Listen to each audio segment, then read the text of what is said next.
जब तक supreme court आदेश नहीं करेगी, ये सरकार भ्रष्टाचार को संरक्षण देती रहेगी और उजागर होने से बचाते रहेगी।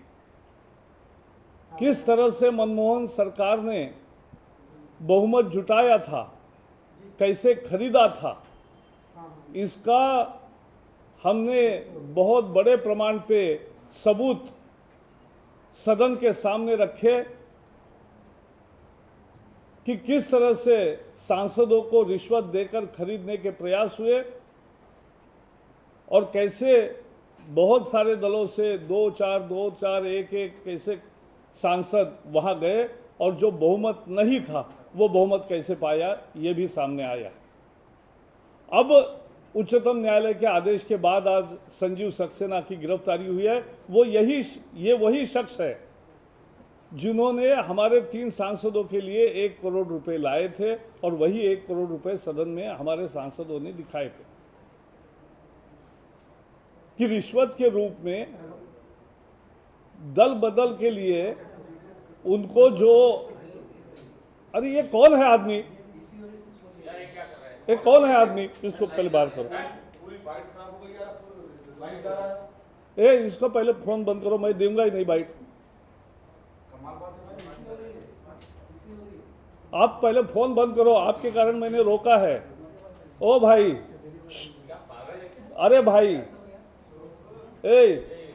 अरे भाई साहब, दर्शन तो कराइए आपका महान भाव। अरे भाई आप फोन मत करिए, तब तक मैं दूंगा नहीं, तो आप पीछे जाओ ना।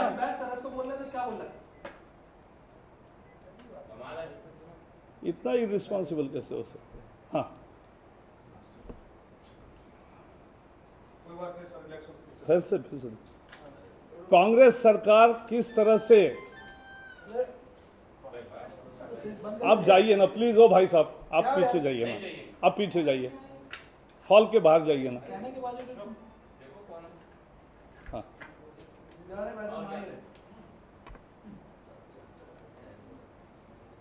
कांग्रेस सरकार भ्रष्टाचार छुपाने की कैसी कोशिश करती है और केवल सुप्रीम कोर्ट का आदेश होने के बाद ही वो भ्रष्टाचार के खिलाफ कुछ न कुछ कार्रवाई करती दिखती है, यह आज साफ हो गया। मनमोहन सरकार ने कैसे बहुमत न होते हुए भी बहुमत जुटाया था, भ्रष्टाचार का सहारा लेकर जुटाया था, यह सारा वाकया देश के सामने है।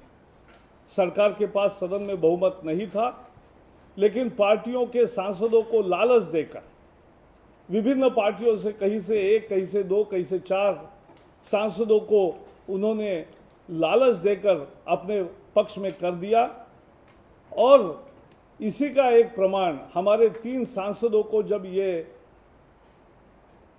ऑफर आई और ये बताया गया तो उन्होंने बड़े धाड़स से, ये संजीव सक्सेना वही शख्स है जिसको आज गिरफ्तार हुआ है, जो इन्होंने ही 1 करोड़ रुपए इन 3 सांसदों के लिए पहला इंस्टॉलमेंट के रूप में लाया था। तो ये साफ उजागर हो गया। अच्छा, नोट भी रिकॉर्डेड है और वही नोट तो सदन में दिखाए हैं, और इसलिए ये पहले दिन से हमने समिति के सामने और सबके सामने बताते हुए भी दुर्भाग्य से आज तक सच्चाई सामने आने से रोका गया।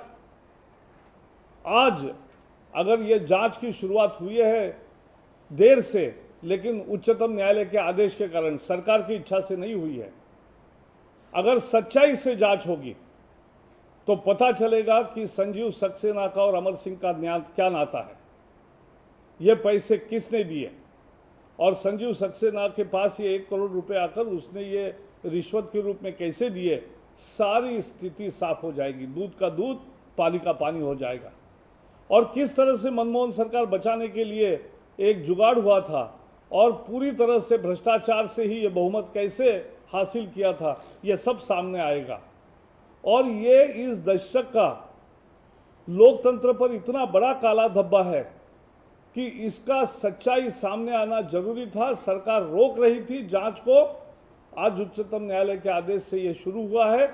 हम मांग करते हैं कि जांच सही दिशा में हो और सच्चाई से हो। अगर सच्चाई से जांच होगी तो सब सच 1 महीने के अंदर सामने आएगा और दूध का दूध पानी का पानी हो जाएगा।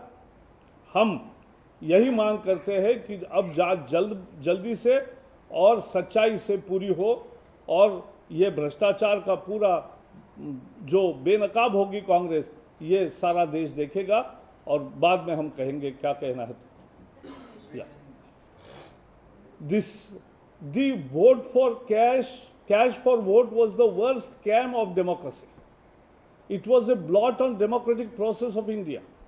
The government, which had no majority, had procured majority by dubious means. They lured the MPs from various parties, and they converted the minority into majority by such dubious means. And our 3 MPs, of whom we are proud, that when the offer came to them to switch over the side in lieu of cash, they decided to blow the whistle. And they blew the whistle in the right spirit. Now, it is also clear that Congress was not at all interested to inquire into this matter, because ultimately they will be unmasked. Ultimately, their all corruption will come forward. How Congress, in collaboration with Amar Singh and others, how they acted during that time will be uncovered. And that is why they were delaying the inquiry. And now the country has seen the government protects the corrupt. Government is not at all interested to expose the corrupt unless Supreme Court mandates it. Now the Supreme Court has ordered the inquiry, and now the first arrest has been made in this case. And this is the same Sanjeev Saxena who brought and who is on record and who is on camera showing 1 crore rupees and offering them to the 3 MPs as the first installment. So this is the solid proof. What else you need? And I am very sure if the inquiry is conducted in impartial manner and with speed, it will expose the relationship of Sanjeev Saxena and Amar Singh. It will expose the design of Congress of how it procured and converted minority into majority. What was on offer, and everything will be unearthed and exposed. But government, the police must do the job honestly and with speed. And we are very sure if they do it, honest inquiry, the truth will emerge. And we will welcome that truth, because we have seen our MPs at great risk of their lives, they have unearthed and exposed this scam, and the note numbers are also recorded. And now the same notes were shown in the Lok Sabha. So now everything is on record, and I am very sure that those who were involved and who have recorded will also show courage to show all the records and truth to emerge, because ultimately in the country you can kill anybody, but you can't kill the truth, and that's what matters. And that is why today's arrest is the beginning, but will expose Congress very badly, and we'll wait for the inquiry. But we demand that inquiry be impartial and with speed, and that will expose the Congress. So do you think it always takes judiciary to, This is the Congress culture. They say everything about corruption, that they want to expose, they want to bring back black money, they want to expose corruption, they don't want to, there is zero tolerance about corruption. That's a common phrase by Congress and its leaders.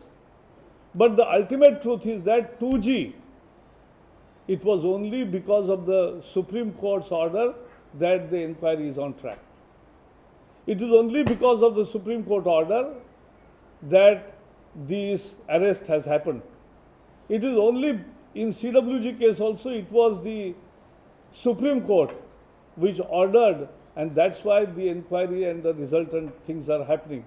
And that is how now we also expect that ultimately the Supreme Court will also take cognizance of the Shunglu Committee report, in which The PM has promised that it will immediately be handed over to CBI for the follow-up, but has not been. The Shunglu committee report stands shelved because there is name of Delhi Chief Minister Sheila Dikshit and others. So, Congress protects corrupt. Congress is never interested to expose corruption. It is only because of the pressure of the people, it is only because of the PIL and the court orders that things are exposing, and now this will be the last nail in the coffin of the Congress. Thank you.